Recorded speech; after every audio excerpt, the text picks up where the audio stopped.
Well, another chapter in this history of ours finds us sitting here on the Derry Road here in the home of Charlie Maneely. A great treasure of the club and a great stalwart and a great believer in going into the future.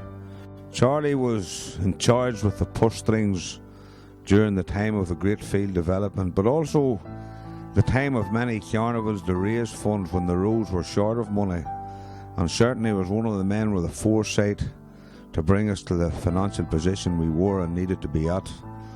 And certainly this accumulated when a bus was bought to transport players in an age when bringing your cars and everything else wasn't the done thing, and was the chief and the purchase of a bus across the water. So Charlie, very thankful for you taking time out to give this. So the bus itself and everything else, but before we'd get to the bus we'd have to look at the committee that you led by the financial end of it to purchase and get on with the field. Couldn't have been easy times either. Brackaville was the chairman, a strong man. Right. A very strong. Johnny Curry was secretary. And it was with the two Neils, Oliver McGuinness and Bray. Your brother Bray, right? It was said to buy this bus anyway. Paul Shields was approached. He was in the business of selling cars and doing up cars and one thing and all. And he knew this boy in England. And he went on contact with that, the buses anyway. So we went to look at it. But when we arrived in the yard, there was a Pink Panther sitting there. You flew to England? We flew to England. It was a big call at the time from the committee to send you to England to fly, to buy a bus. Oh, there's no doubt it is. And where did you fly to? Luton. And you stayed in England for a few days? We stayed in England overnight just. Right. And at the home of Francis Shields.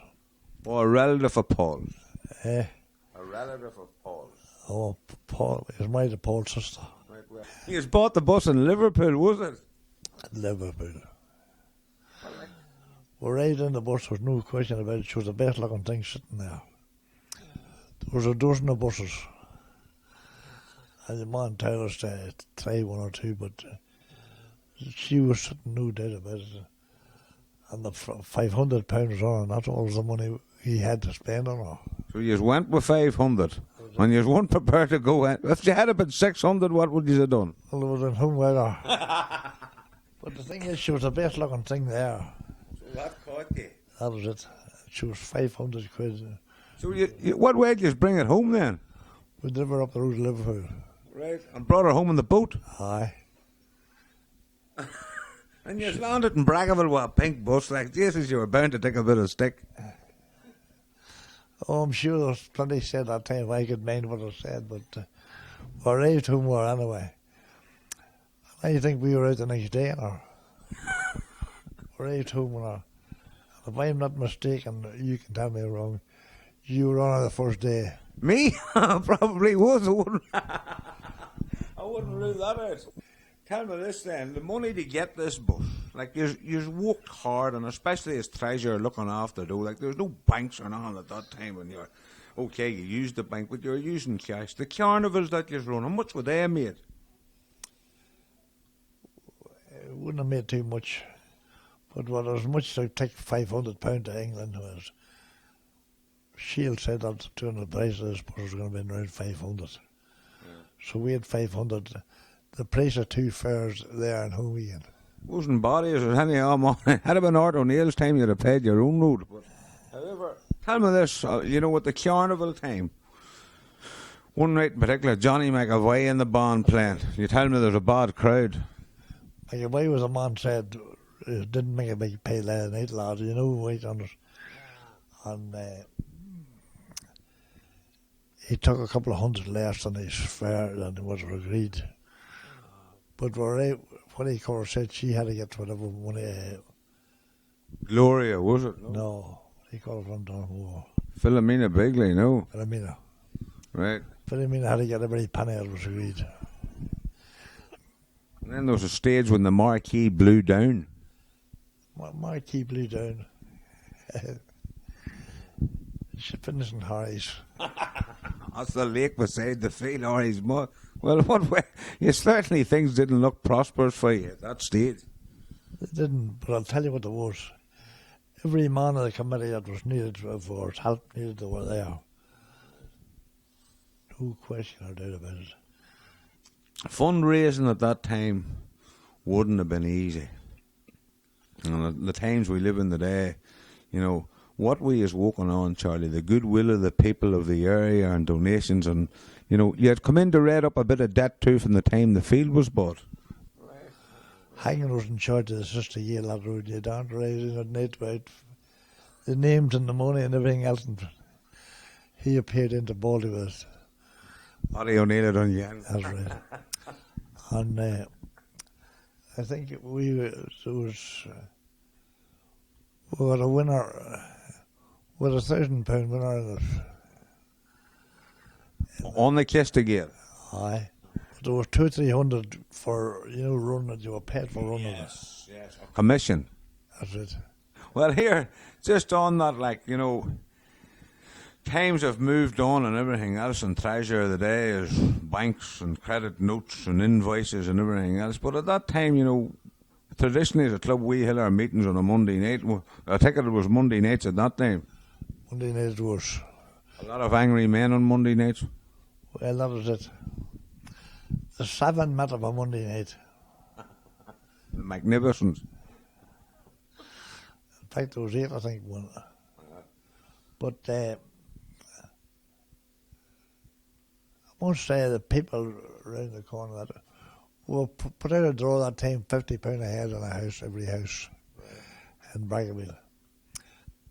But we landed to the bank. The Island Bank. We landed in McAnulty. Every man had a sign. Had a sign, a sheet there. Well, I put the house on here, and I put the house on. Oh, you put your own houses on. Oh, great. Big risk to take in those times. I'd say the wife wasn't too happy when she found out, or maybe she never found out you'd done it. But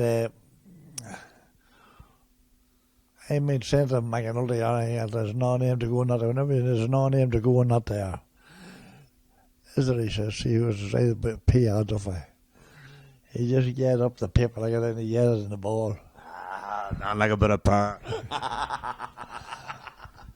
It's an interesting conversation in your memory, and thanks for. I hope we didn't disturb you here on the peaceful, quiet, and mothering Sunday, sitting looking out at the view here. But thank you very much for your time, Charlie, and we'll see you at the Gala ticket. You will. Good morning. I hope you have money left to buy us all a beer at it. Thank you very much indeed. Although the results for Brackaville were not in our favour at this time, a number of players were starting to break onto the county scene. In 1975, Turla O'Rourke collected an Ulster minor medal on the Tyrone team.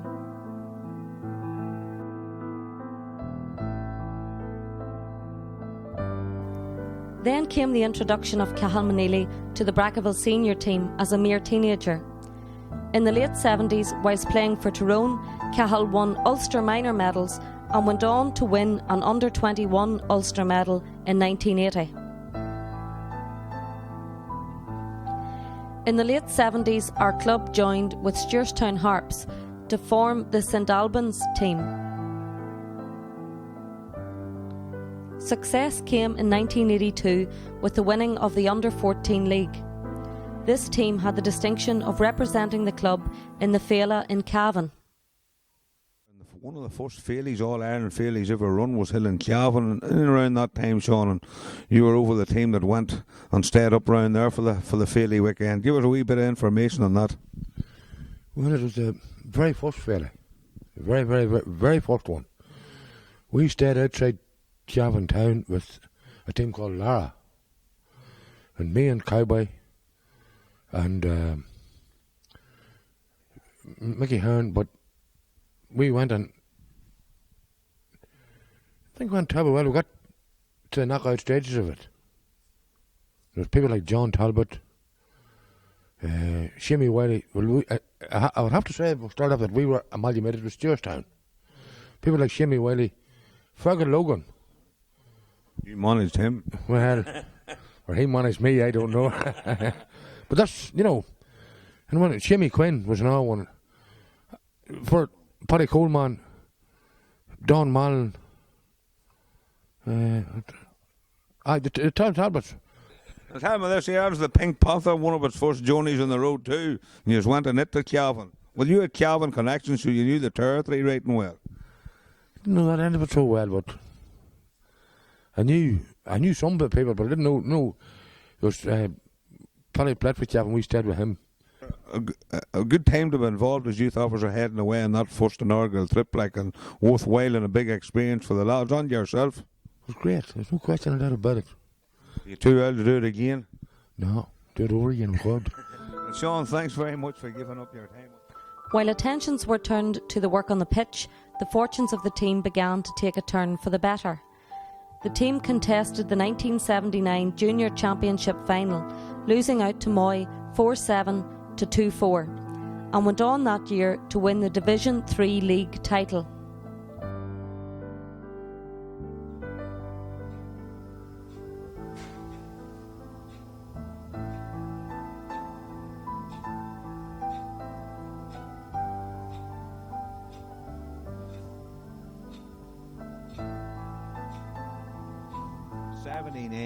Structures were up again. 3 divisions in Tyrone. We won the junior league. We only lost 2 matches that year, I think, to the Moy in the league and to the Moy in the final of the championship.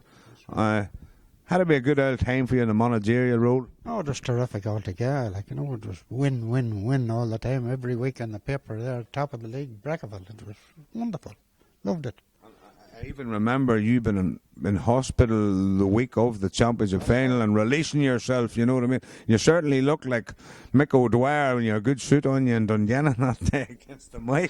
I think it was Mick O'Dwyer's suitor as well. He just wouldn't have your knowledge.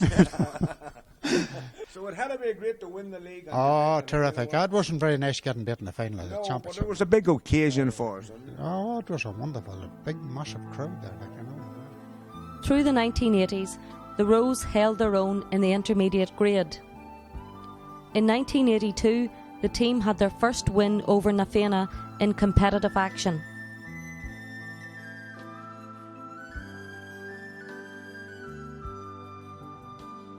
They also won the Faish Cup the same year.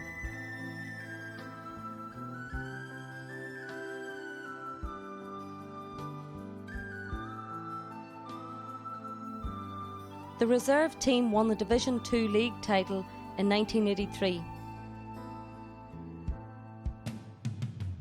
Managed by Oliver Hughes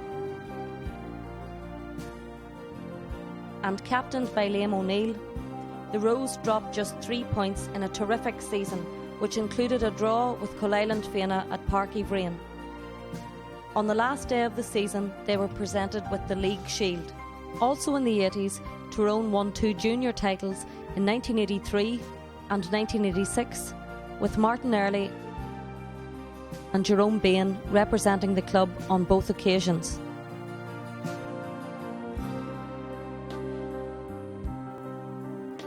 The pitch, dedicated to the late Father Patrick O'Brien, who was the club president, was officially opened and blessed on September 1st, 1985, by our parish priest at that time, Canon McIntaggart.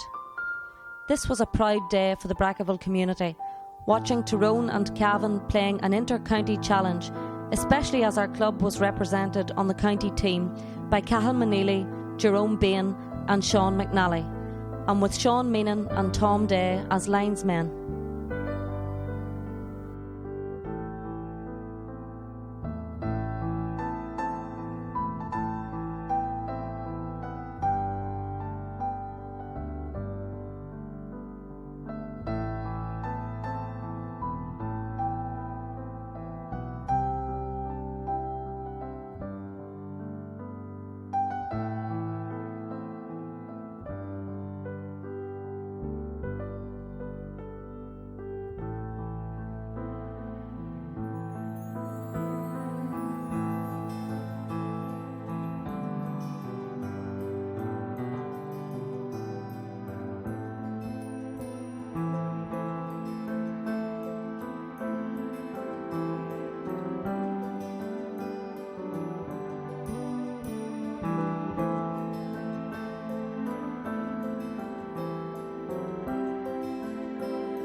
Sean McNally then stepped into the inter-county spotlight.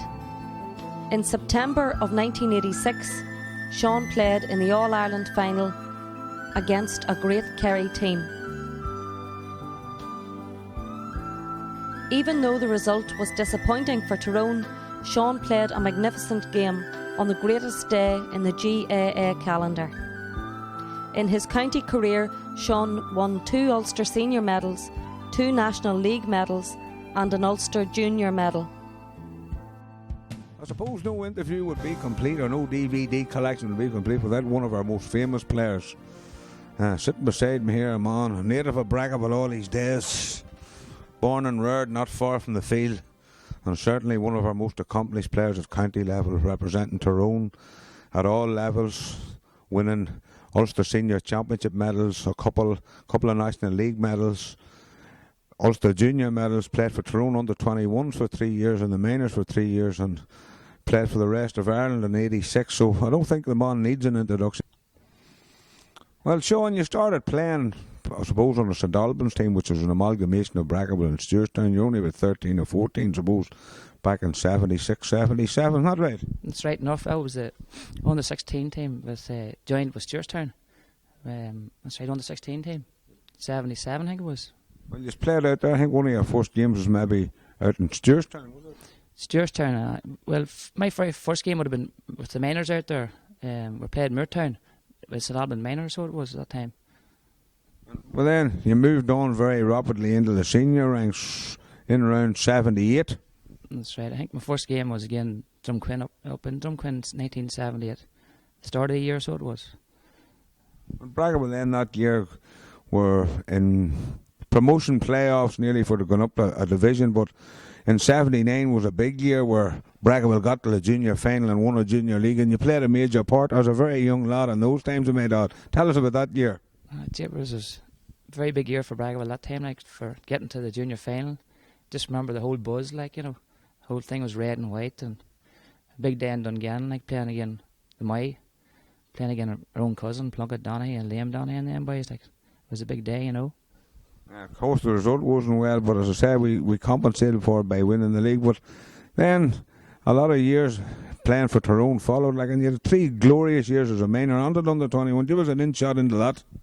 I was just lucky enough. Like, I was playing with Brackaville at that time. I was 79. Then I got on to the minor panel. 3 years with them now. We never won nothing that minor team. Even though I stayed in the under 21 panels as well for 3 years, but we never won nothing either with them. You know, tell you the truth now, with no luck with them ones. Then you were called up on the Tyrone junior team, like, and you won. I'm led to believe, memory making me walk on that well. You probably won an Ulster junior medal, but you come on to the Tyrone junior team in '85, and the same year on to the senior team. That's right. Well, I was playing with Brackaville, like, you know, from say 79 after that, right through then was Brackaville, playing again the Highland them teams then. And then the next thing was I was called on to the Tyrone junior team in '85. We played for Mana in the first round, we were beat. And then after that, I remember one night out training in Brackaville here, and Dan Neil says to me, Art McCrory wants to see you on Thursday night in Dungannon. You've been called on to the senior panel.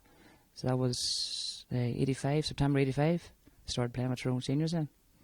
Well, you know, 1 year down the line and you were in an All-Ireland final, picking up an Ulster junior or an Ulster senior medal in '86. It had to be some experience, All-Ireland final. 2 glorious points in the early start of the game on you flying. Had to be a memorable time. It's good looking back on it now, like, but on the day, you know, it was different. Like, on the day, like, it was different playing. Like, you couldn't really enjoy it. You know what I mean?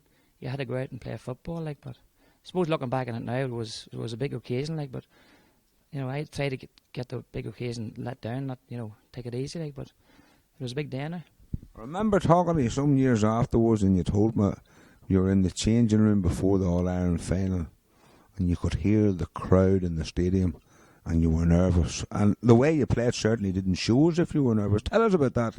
No, well, once you get to Croke Park, like, you know, we stayed out outside Dublin, then we got on the bus and you come back into Dublin. Still wasn't nervous at all, but then once you got near the ground, you could see the crowds coming and all, and then you got a wee bit nervous, and you got off the bus and you got into Croke Park, and you watched the first half of the minor match, and then you were told to go down to the change room to get changed. But once you went into the change room, it wasn't too bad, and then the minor match was over, and the big game was coming up, and you were getting changed and all. And then you're sitting down, and everybody was saying maybe be proud of themselves, and the next thing you could hear that even the walls were starting to crumble, shake with the noise. Like it was definitely some atmosphere. Like, but even when once we come onto the field, the roar, and then we went up into the top goals, I couldn't even see the goalposts with the crowd, the red and white. It was very intimidating. When you slotted one over each foot, you must have seen them all right. That's the time you wanted to see them. But, you move on, and Brackaville were up and down then in them years afterwards, in turbulent times and one thing and all, up and down and up and down. But then again, a lot of years in the 90s were born, but, we got to the junior final in 94 and you were playing with a bundle of Cubs. That's right. From about in round 91, 92, 93, Brackaville weren't going that real well, like, and then 94 they're a good minor team. We got to the junior final against Kildress. Were beat that day, like, but I knew we were the makings of a good team after that. Yeah. And then 96 95 won the Michael Duff Cup, so we beat Strabane the Michael Duff Cup in 95, and then 96 with a good run in the championship, and we got to the final and we're lucky enough to beat Esker in the final. Well, you know what I mean, that had to be a deadly highlight too, clapping on the road to win that junior final on a wet day in Oma in 96, but we pushed on from there, and there were good times for you and for Brackaville. That's right. Well, in 86, like, I must say, was one of the best days ever I had in my life, like, lifting the cup for Brackaville. It's not too often anybody does it. And then that team really progressed after that. That was accumulating in 99 with an intermediate championship, and that was a big day for us as well. Yeah, that was definitely a great Brackaville football team that time. Like 99, like getting to win the intermediate championship, and then going on to Ulster Club success as well.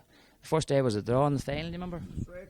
And then the replay wasn't played to 2000, but beating Newton Hamilton in the final was a great day for Brackaville too. Like, not too many clubs in Tyrone has Ulster championships. Well, Brackaville was the first, actually. You know what I mean? And like, you're going on there, like, we progressed and done well that year, first round of the championship. Unlucky losers against Killale in the senior championship, who were narrowly beaten by Argyll. So, them lucky years up in senior, you relished in them as well. It was very, very good. Like, I just come to the end of my career, but I enjoyed that as well. Like, playing against Niall and up in Eaton Dark. Like, we could have beat Niall that day now. The following year with Drew Donachmore, who had a decent old side, believe it or not, under an old teammate of your own managing than Pods Quinn. And he'll be at this Gala too this year, by the way. He's coming. He'll probably tell everybody about his goal again and all that. But it was that was maybe your last game for the Rose in 2001 again, Donachmore. That was the last game for me, Sean is right. I think our game was in Pomeroy, wasn't it? Yeah. Donachmore beat us by 5 or 6 points that night. That was my last game for Brackaville Senior, so it wasn't it? Tell you the truth. You had a bit of input during that time. You were along with Paddy Talbot, I think, managing a minor team, a decent minor team. Minor team that year is right enough. A few years ago now, I tell you the truth, but that minor team done well. Maybe beating a semi-final, maybe. Semi-final's right enough, yeah. Miners having a great victory out there again. Killale one night, Barney Tackett referee, and it was probably Agley's beat us. That's right, Agley's beat us in the semi-final, so they did. That was a good minor team now. Well, Sean Junior's following in your footsteps, makings of a decent player, a bit of pace and a bit of power about him. What's your hope for the future? Well, there's a long way to go. Like, 18's it's about early age, isn't it? Too long back to mind that time. He's a long way to go. Well, hopefully he'll do well now. And see what happens with him. Well, we'll wind up and let you get away because we know you like watching a bit of other sports too. So, thank you very much for giving up your Saturday to be here with us, and we'll see you at the Gala and you'll be allowed to buy us all a pint. Thanks, Sean. Thanks very much, Sean.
The appointment of Tom Toner as youth officer provided dividends. With Tom's enthusiasm, things began to go well, and in 1992 came the breakthrough.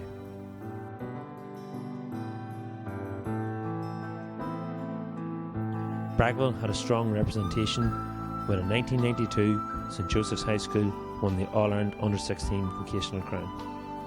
Declan Gillis, Conor Curry and Aidan McGuinness, along with Nicky Cassidy, helped the school to glory. The Under-14 team, managed by Noel Gillis, won the club's first ever county title at youth level. Without doubt, the 1990s have provided the club's most successful spell, both at youth level and senior level.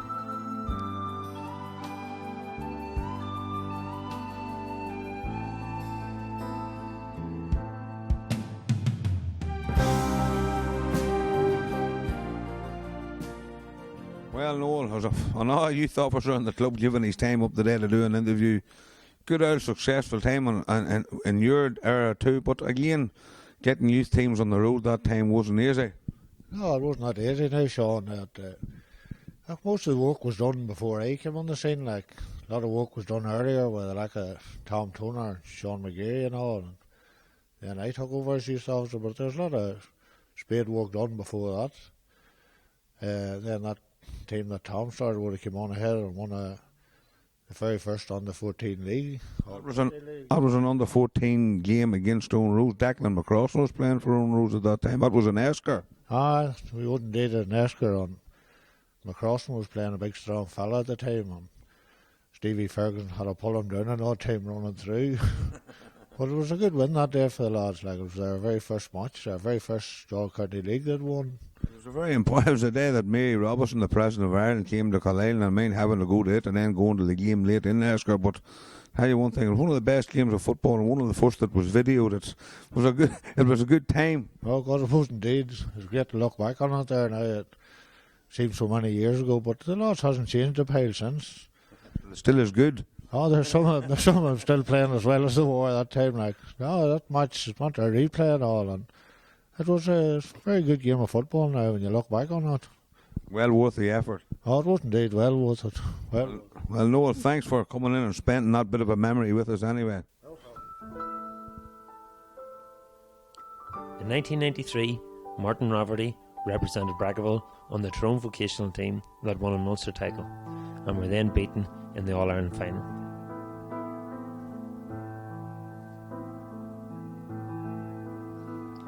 In that same year, Brackaville supplied 4 players to the Tyrone and Ulster winning St Joseph's Under-14 team. Stephen Ferguson, John Paul Kane, John Paul McHugh and Conor McGuinness all won Tyrone and Ulster medals in 1993 and were to continue the strong tradition of Brackaville providing members to successful teams at school level. In 1994, the Under-16s were Grade 2 championship winners.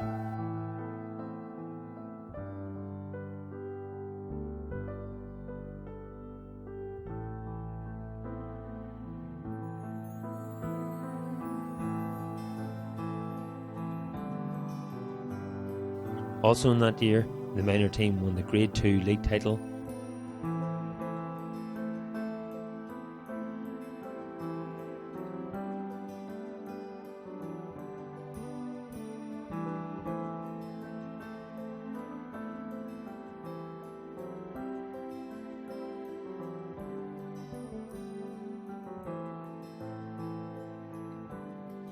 Along with the team that won the Tyrone Oak Sport competition.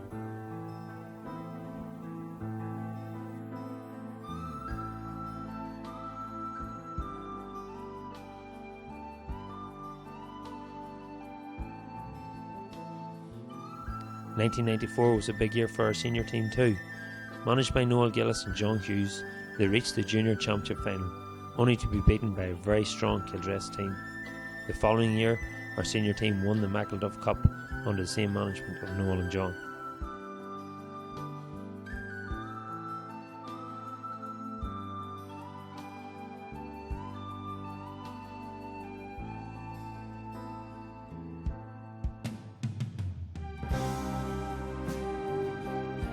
the late 80s and new management then was put in vogue for the start of the 90s and the early part of that decade. And a lot of players had retired and we'd been relegated and times were tough, and the need to build new players with what we have seemed a major challenge. And, we had prospects at youth level, but to develop that into an adult senior team at the time was very, very difficult. And one of the men entrusted then with taking the team on in 92 was John Hughes. John, wasn't easy times to be manager of Brackaville. Well, it certainly wasn't easy times to manage Brackaville. We were in the midst of big changes in the club that time, where a lot of the older players were moving on, some were moving on into manage youth teams and bring the youth through. And it was a matter, I suppose, of holding on and waiting until the new players, younger fellas, did come through under 14, under 16, and then minor, and with very successful youth at that particular time.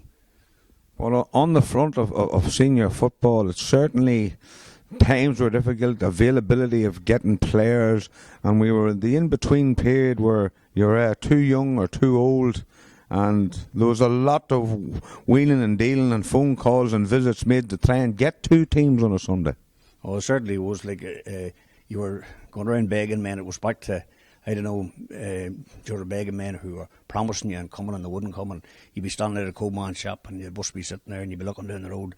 And I used to always wonder, was Richie coming? Because when Richie come, Carlo always come. So when you got one, you got two.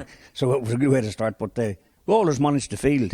And we always managed to field two teams when it was necessary. And, well, I suppose maybe the results wasn't what we wanted, but still, it's all about competing. Well, you were assisted in those times with a man here on my left, Noel Gillis. And Noel, I suppose, being a staunch Brackaville man all your life, you could maybe see a bit of end of the tunnel, but your patience had to be trying at this stage. Oh, the different war now, they were trying between John and myself. But as John said there, we were working with a very young panel at the time. And then they came through in 84 or 94. We got to the final of the championship and we had 8 minors playing for the team. So they were quite a young team at the time, but they done terrible well to get that final. With the like of Brian McGarry, the Fergusons, Conor Corey and Declan Gillis, all stood up well in the final, with just a couple of bad mistakes we could beat. Well, prior to that, like in the 93 season, it was hard to see us with our form of barely winning a game to get to a final the following year, John. Well, I suppose if you'd been a stranger from outside the club looking in and looking at the results in the local papers week in, week out, it certainly wasn't great reading. But from inside the club, if you were going watching any of our youth matches, we were in a position whereby we should have knew that if we could hold in and keep battling away, that eventually the players would come through. And that is what happened. But indeed, there was days like when some of the results, well, we'll just say that maybe the right result didn't make the papers, but that happens too, I suppose. Well, Noel, then, when 94 did come about, you had picked up a lot from the Tyrone team that had trained out here for a number of years for that 1-2 back-to-back All-Ireland under-21 titles, because your training regime, you had learned a lot yourself, you were a wee bit meticulous in your preparation, but you were deadly brutal on the training front, so some things had to pay off. Oh, well, they did indeed. We took him down to the sandpit there, and there was an odd man who wasn't feeling that terrible well when he came out of it. They were up and down there in banks, and it wasn't easy nights, but it stood to them at the finish up, like. Well, beaten by a Kildress team, it made odd was managed by Martin McElkennan and Mickey Hart that day in the final, it all had to look good for a future. Oh, it had, aye. Well, Kildress had 2 good managers, like, the 2 of them had gone ahead and proved themselves. And, well, me and John just didn't go that far. We sort of started to drink and we never looked back at it. Well, in the incoming season, a strong favourites then maybe to go one step further in the junior championship, and preparation certainly was a big help when we won a McElduff Cup. But our first round championship draw against Stone Rules looked good for us on paper, but Noel, you decided to go on a trip to America. I don't know who you were managing at that time, and John, the team bowed out in the first round to Owen Rose and Greencastle, so it wasn't looking good either. Well, it wasn't with high hopes for that team, there's no two ways about it. But I mean, it was on one of those days, championship football like that, you make all your preparations and get everything in order and get all players fit and all the rest, but still with the World Championship, still comes down to that wee bit of luck. And I suppose you could say maybe just on the day we didn't have it. Yeah, well, Noel, it was a setback at the time with the young players, but you knew they were young and you knew they would rise again. And you had to obviously to come again this. Oh, we did indeed, Sean. I know myself and John knows in '94 that when they out in the final of the championship with 8 minors, like we knew they were going to come good sometime. We knew there was championships in them, like, and it definitely proved it. Like, went on ahead and we've won championships since, like. Well, pivotal to these two men in that era to really raise the profile of the club on a major effort from everyone, but particularly a committee of the day. It was decided then that the old social club was in bad run-down shape, and the decision was going to be made on the site of our old gym on our sauna was to go for a new social club. And one of the men, along with Art and Noel, along with Noel and John on committee, is a man about to join us now here because he's meticulous in his preparation. Art O'Neill, he was treasurer at that time. Come on in and join us, Art. Apart from being managers of teams, both collectively and individually, John and Noel were also on the committee at that time, and also on the committee and treasurer of the club. Man standing beside me here, Art O'Neill. Art, hailing from over to our sides here towards Stewartstown from the Chumph area of this town out by Mousetown, always a great GAA enthusiast and always a good working member of the club. But during that period of time, an initiative was taken to rebuild the social club. And with the old structure that we had, it was a big decision for all, and the committee of the day decided that we needed to look at a new building. And Art, you'll lead us from that with the initiative been taken and the decision, plus a lot of work that had to be done. Yeah, Sean, at that time in particular, we had come to the stage where our social club facilities that we had, a structure which had basically been built a number of years before it, mostly a prefab wooden structure, had come to the end of its working life, so to speak. It was deteriorating rapidly. It was becoming more difficult to ensure, to heat, and basically to encourage our growing population in this community to come to it for social occasions. That, coupled with the fact that we were growing well at youth level, we needed basically a new facility to provide for social activity in this area. And that was a major decision was taken at committee level. It was discussed over a number of months. And at that time, Johnny Curry was chairman of our club and with Pierce Kelly as secretary. And we had a good, strong committee in place. We did some initial work with Manili Architects, Claremont Architects in the Cullinan, Jim Manili, our former member of our club. And it was basically worked out that we would need approximately 100,000 to complete, which was a very ambitious project for us at the time.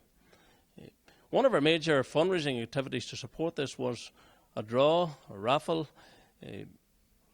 We divided into groups and basically walked the roads, and there's a lot of stories that can be told about different weather conditions. Noel Gillis and John Hughes, who spent their time in the foothills of the Spurn Mountains. Those men would have disputed there is foothills of the Spurn Mountains. Well, Noel claimed that the snow was 6 inches deep. We hadn't seen much snow in this area at the time. But anyway, the money kept rolling in, and we had some great leaders in that, and I'd have to say that Pierce Kelly, Mickey Hearn and others really drove the initiative on, and the rest of us then began to get more competitive in our efforts, and altogether we raised approximately £30,000. But Art, £30,000 with 70 of a shortfall, £100,000 was a lot of dough, 92, 93, 94. You know, certainly a lot of things had to be done. And what other avenues did we expire then to look a bit more revenue? Well, I suppose as well, Sean, at that time we had been of the opinion that we needed new facilities, and we'd been keeping a tight rein on the money at the time. Of course, you were upholding the purse strings, that's why you say the tight rein. You know. Well, I mean, I was supported by a lot of others, and we had some money held on deposit, maybe 15 or 20,000, believe it or not. We then made consultation and held a few meetings with Bass Ireland, and through the First Trust Bank in Cullinan, supported by Bass Ireland, we were able to borrow a fairly substantial loan in approximately £35,000. And we worked then towards the completion of a very ambitious project. The work was sent out to tender at the time, and the tender was given to Pat O'Hagan and Sons, who I suppose had affiliation with our club over a long number of years. Did you ever think it would go to anybody else? Well, I suppose this was one of the ones that was up to debate at the time, but I was here the night the envelopes was open and everything was done fairly fair and above board. Anyway, the project was completed in December 1994, and it left us at the time, without doubt, the envy of a lot of other clubs within the county. and that has been said over the years, that we had then facilities which we could be proud of, facilities that could be used for the whole Brackaville community, and facilities which have been used as we have then went on to further success on the pitch at youth level, junior and intermediate level. And this club, if the walls could talk, could tell many a tale, Sean. There's no doubt in that, Art, and I'm sure if tales were been told, you wouldn't be that far away from telling many yourself. But however, it's been great to talk to you three men here today, and I want to thank you all very much for coming. And there's no good better than saying on a bright new spring day in March that thank you for your contributions, not only today but over the years. And we'll move on to another chapter of this elusive history that we hope to have in place by the time of our 7th anniversary gala dinner. Thank you very much indeed, one and all.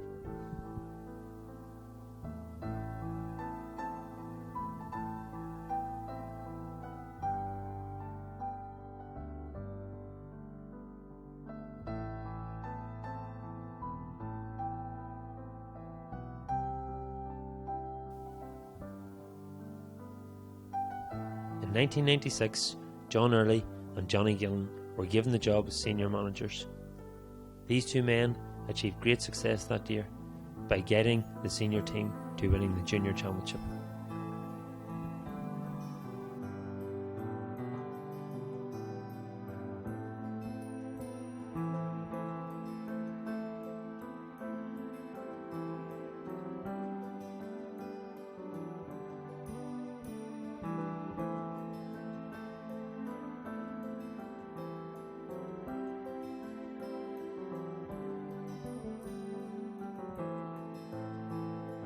Great times and the sign of the bright times back in Brackaville again was the 1996 Junior Championship victory. And with me here are the two men that masterminded that great run in the championship. So coming to a final over Esker, and I'm pleased to be welcomed and joined here tonight by Johnny Gillen and John Early.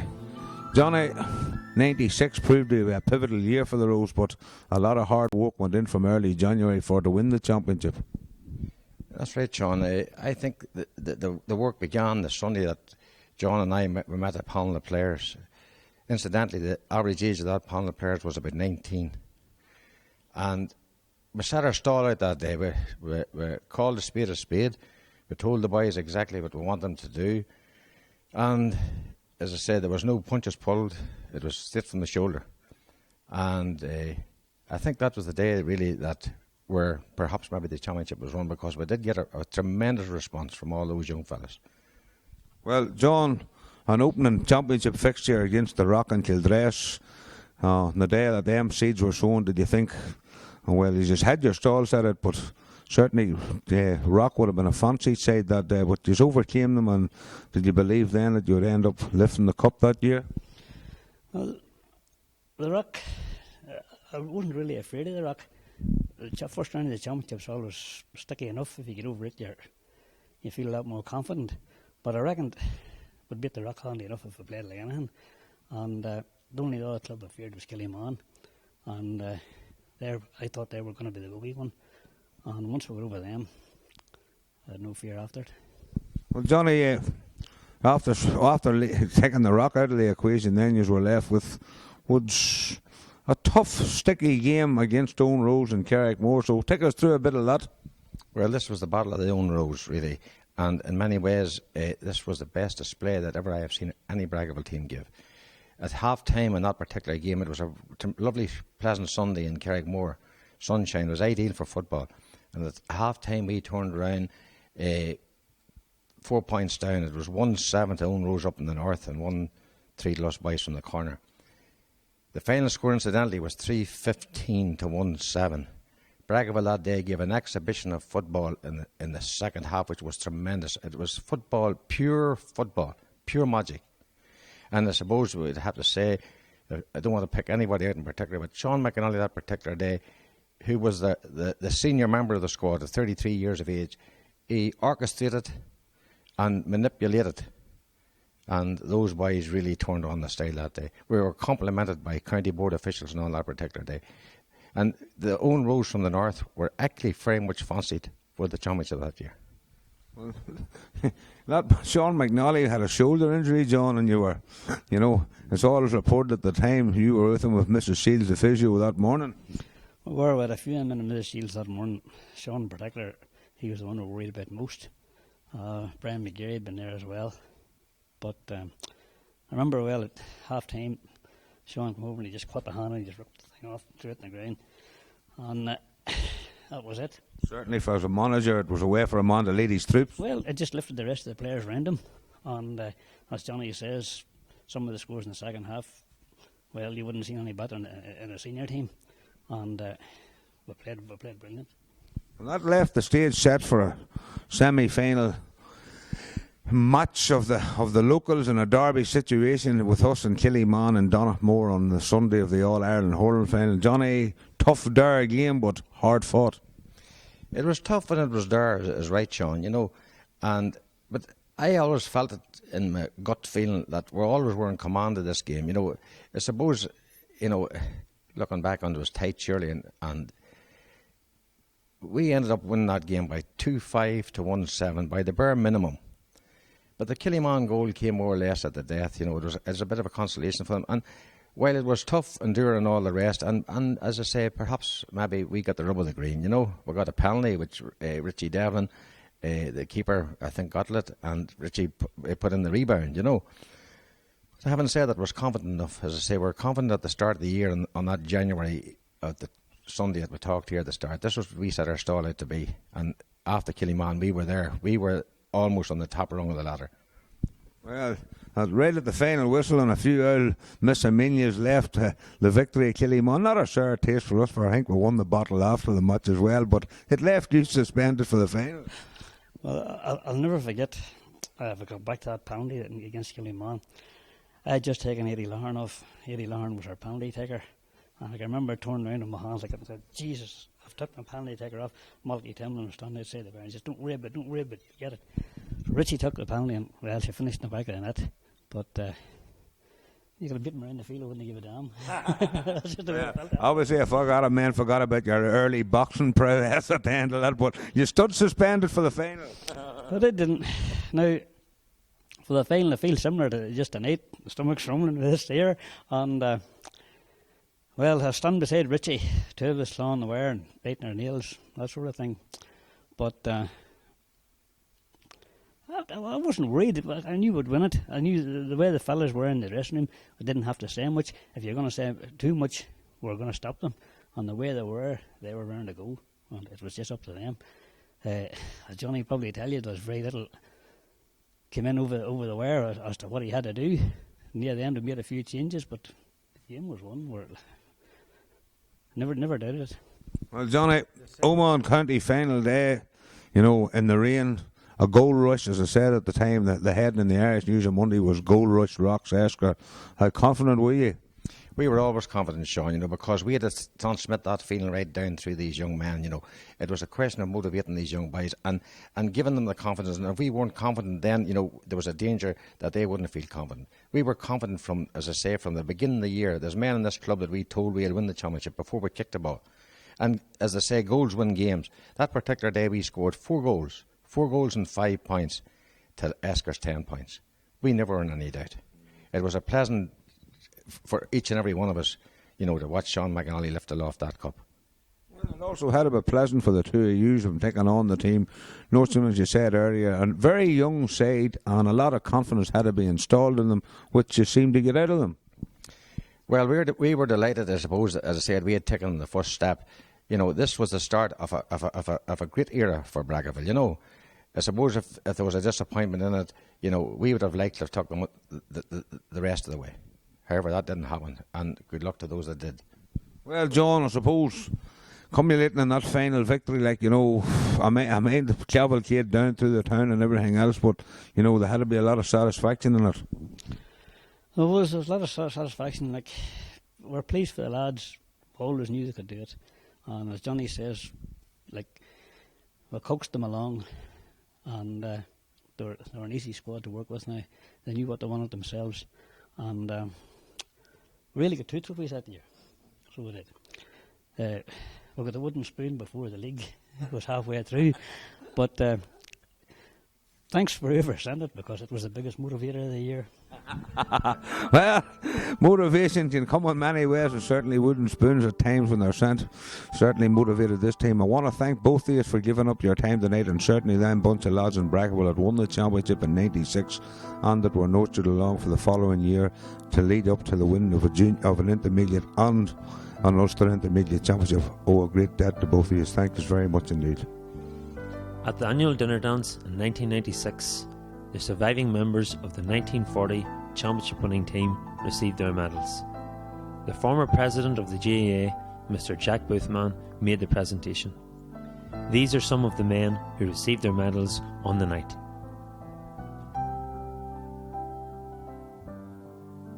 In 1997, Brackaville were very proud to have 3 representatives on the St. Patrick's Academy team that won the McCrory Cup and the Hogan Cup. These 3 players were Kieran O'Hagan, Andrew Gillen and Martin Early.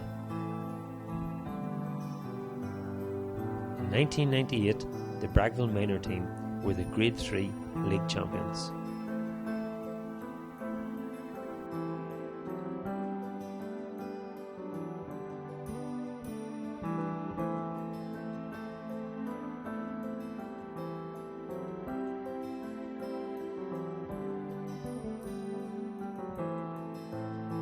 The Brackaville under-14 team were league champions in 1998 and 1999.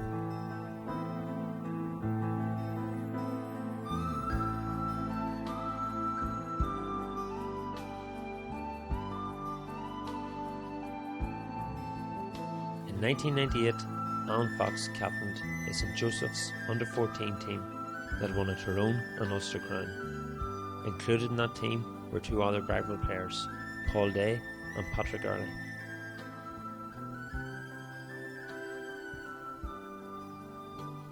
Tuesday the 29th of December 1998 provided one of the most memorable functions in the club's history, when the members of the present day turned back the clock to acknowledge the 60th anniversary of Brackaville Own Rules.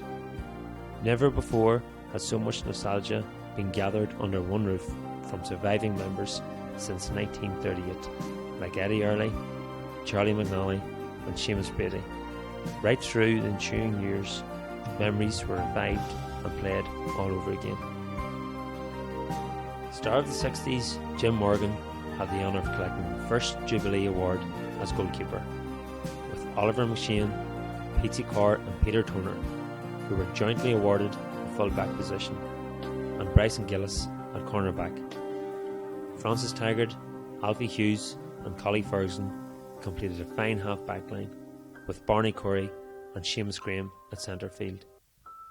The talents of Sean McNally, Cathal Manili and Martin Early formed the half-forward line, and the full-forward line was completed by Jim Dixie Morgan, Paddy Joe Coleman, Charlie McNally, who shared the full-forward spot, and Jerome Bain at corner-forward. On the night, tributes were also paid to the men responsible for putting Parky Vrain in place. Pat O'Hagan, Charlie and Brian Neely, Mickey Hearn, Jim O'Neill, Frank Talbot, Johnny Corey, Oliver McGuinness and Owen O'Neill were all rewarded for their efforts over the previous 20 years. In 1999, the club won their first minor championship.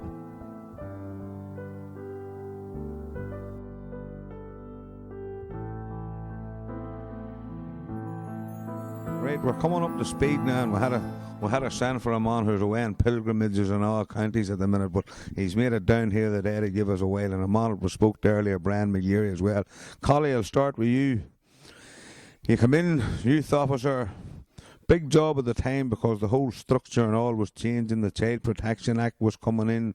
You were going to have to deal with young people in a different aspect, and of course then there was young girls come in then looking to play football at underage level for Brackaville, and it was a busy time for you, but you put a lot of effort into it. It was a big time, Sean, and a lot of changes. Young girls, 4 or 5 young girls about the club at that time, and we took a decision here then to do a youth dinner instead of just a presentation night, which was in Gervin's club in Cullinan in '98. That was our first year out of the club, taking it out of the club, and went round the parents and got the parents' permission, and asked the parents to get involved in it, and it turned out a great success. But Peter Canham and the great Peter as guest, and yourself, thank you very much. We done MC that night. And Never got paid for that, by the way. well, I don't know what Peter got paid or not either, but He got an envelope in our house for nothing in it, and he'll be at the gala here the night, and I'm sure he'll tell you that. also another great friend of mine passed away, Mickey the Pope, God rest him, done the video, and turned out a great success. And looking back on the tape now, great. These lads all grew up now and have children of their own, and they're still great lads. They're great lads then, they're great lads now. But you had an old way with you too at Honolulu at the time too, and they never forgot you for that. You had that old special way you could nip up along the wire and dip in and put your arm round one and give them a bit of advice, and the next thing they're away again. Well, I was a sort of an old soft touch to you at times, Like I was half the old beer at that time, and for by helping myself, they helped me along too, and they knew the ins and outs to me, for by me knowing the ins and outs to them. They knew every move of me, and I knew every move of them. All worthwhile. Oh, great term, nothing I've never enjoyed better in my life. Thanks very much for giving us a very, very good detailed and a very honest opinion of what you thought. But I'll ask you one thing: would you do it all again? I'll do it now, Sean. You said it. Brian McGeary, stay where you are, Collie, and keep the crack going. Brian McGeary, you come in as youth officer then for a while, but it was sort of a different you, because anybody that knew you were a younger man, you were straightforward in your thoughts and your commitments and your actions indeed. You enjoyed your term as youth officer. It was short of 1 year, and a very enjoyable year, I have to say now. But as Noel mentioned maybe earlier on there, like a lot of work was done beforehand. Collie had been there for 4 or 5 years. And Collie still was involved that year. Collie was involved in the under-16 team that went to the Grade 1 league final. Collie and Martin Early, Joe Braden, Martin Coney. Cookstown beat them up in Galway. Game possibly could have won. Say John Early and Paddy Linton was involved with the under-10s and under-12s at that stage. Like, and wouldn't have got too bad, the man. And Paddy Linton's still involved at that age level at the minute. Like, so, I'd say I was just there. A lot of help, a lot of support. Saturday mornings were a big give up for you. You're now lacking for the horses at that time. And I still have, unfortunately. On a wicket, Cheltenham come out. Do you do any good, by the way? No, cleaned. Cleaned. You should have stayed as youth officer. We're better off now. Now you're senior manager, so stepping up from youth officer to senior management, you may have learned something in your first life. Aye, no. I don't know if any wiser or not, like. But no, a lot of them lads there that was played maybe in that under-16s and the minor team that year got the championship final as well. A lot of them lads is 22, 23 years of age now, and they're still knocking about. So hopefully we can maybe make a bit of progress. Well, following in the footsteps of your late father, he's not dead by the way, but he was always late for the matches and the interviews, so you kept up a tradition of youth officers in the McGeary house. I was funny enough, I wasn't aware he was youth officer on the earlier on there.